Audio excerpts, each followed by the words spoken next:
नमस्कार दोस्तों, हमारे YouTube चैनल में आप सभी का स्वागत है। प्रिय दोस्तों, आज की प्रसंग बहुत ही शिक्षितप्रद कहानी है। तो मेरे प्यारे भाई बहनों, इस कहानी को ध्यान से सुनना ताकि आप लोग को अच्छी तरह से समझ में आवे। दोस्तों, अगर आप लोग अधूरा ज्ञान लेते हो तो अधूरा ज्ञान बहुत ही हानि पहुंचाती है। इसलिए मेरा कहने का मतलब ये हुआ कि आप लोग हमारी वीडियो पूरा देखें और पूरा समझें। और हमारे चैनल को सब्सक्राइब नहीं किए हो तो जल्दी से कर लो ताकि ऐसे जानकारी आप लोग को सबसे पहले मिल सके। तो चलिए शुरू करते हैं। दोस्तों, आज की हमारी प्रसंग यह है कि भाभी नंद में क्यों नहीं पटती भगवान शिव की बहन और माता पार्वती से जुड़ा है ये रहस्य। दोस्तों, आप लोग किसी के घरों में देखा होगा भाभी नंद के बीच बहुत ही विवाद झगड़ा होती रहती है। तो दोस्तों, हमारी इसी से जुड़ी एक कहानी है, तो चलिए आप लोग को सुनाते हैं। दोस्तों, भगवान शिव तथा उनके परिवार से भला कौन परिचित नहीं है। बहुत कम लोग जानते हैं कि शिव जी की एक बहन भी थी। जाने क्या है उनके जन्म की कहानी और कैसे थे देवी पार्वती से उनके संबंध। शास्त्रों के मुताबिक इनके संबंध में धर्म ग्रंथों में ज्यादा नहीं बताया गया है। अब सवाल ये उठता है कि जब शिव का जन्म ही नहीं हुआ, यानी वे अजन्मे हैं, तब उनकी बहन कहां से आई।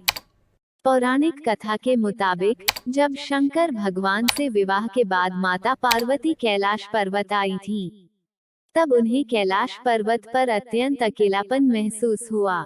एक दिन उनके मन में ख्याल आया, काश शिव शंकर की कोई बहन होती तो वो उनके साथ बातें करती।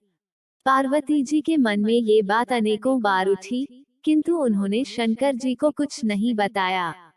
हालांकि माता पार्वती को परेशान देख एक बार भोलेनाथ ने पूछा भी था कि कैलाश में कोई समस्या है तो मुझे बताओ देवी।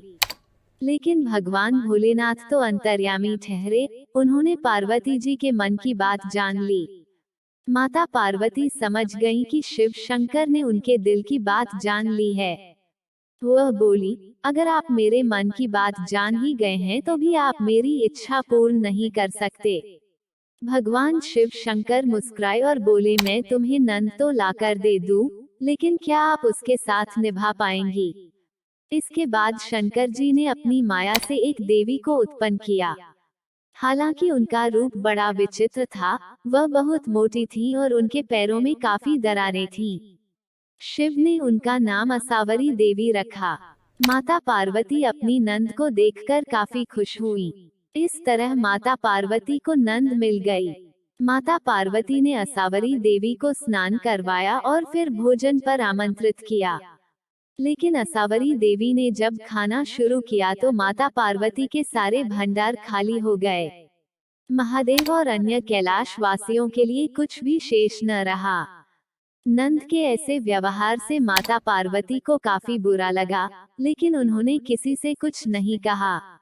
इसके बाद माता पार्वती ने असावरी देवी को पहनने के लिए नए वस्त्र भेंट किए, मगर वह इतनी मोटी थी कि उन्हें वस्त्र छोटे पड़ गए। इसके बाद माता पार्वती दूसरे वस्त्र लेने गईं तो असावरी देवी ने अपनी भाभी के साथ मजाक करना शुरू कर दिया। नंद असावरी देवी ने हंसी ठिठोली करते हुए अपनी भाभी को अपने पैरों की दरारों में छुपा लिया। पार्वती जी के लिए दरारों में सांस लेना भी मुश्किल हो गया।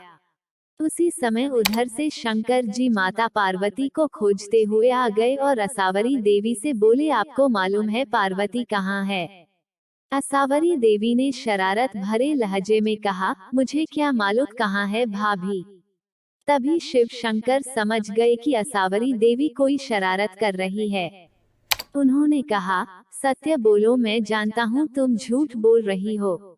असावरी देवी जोर जोर से हंसने लगी और जोर से अपना पैर जमीन पर पटक दिया। तभी पैर की दरारों में दबी माता पार्वती झटके के साथ बाहर आ गईं। नंद के इस व्यवहार से माता पार्वती का मन बहुत ज्यादा दुखी हुआ। वो गुस्से में भगवान भोलेनाथ से बोली, आपकी विशेष कृपा होगी अगर आप अपनी बहन को ससुराल भेज दें। मुझसे गलती हो गई जो मैंने नंद की इच्छा की। भगवान भोलेनाथ समझ गए कि भाभी नंद में बहुत पटने वाली नहीं है। इसके बाद उन्होंने असावरी देवी को कैलाश पर्वत से विदा कर दिया। प्राचीन काल से आरंभ हुआ नंद भाभी के बीच नोक झोंक का सिलसिला आज तक चल रहा है। धन्यवाद।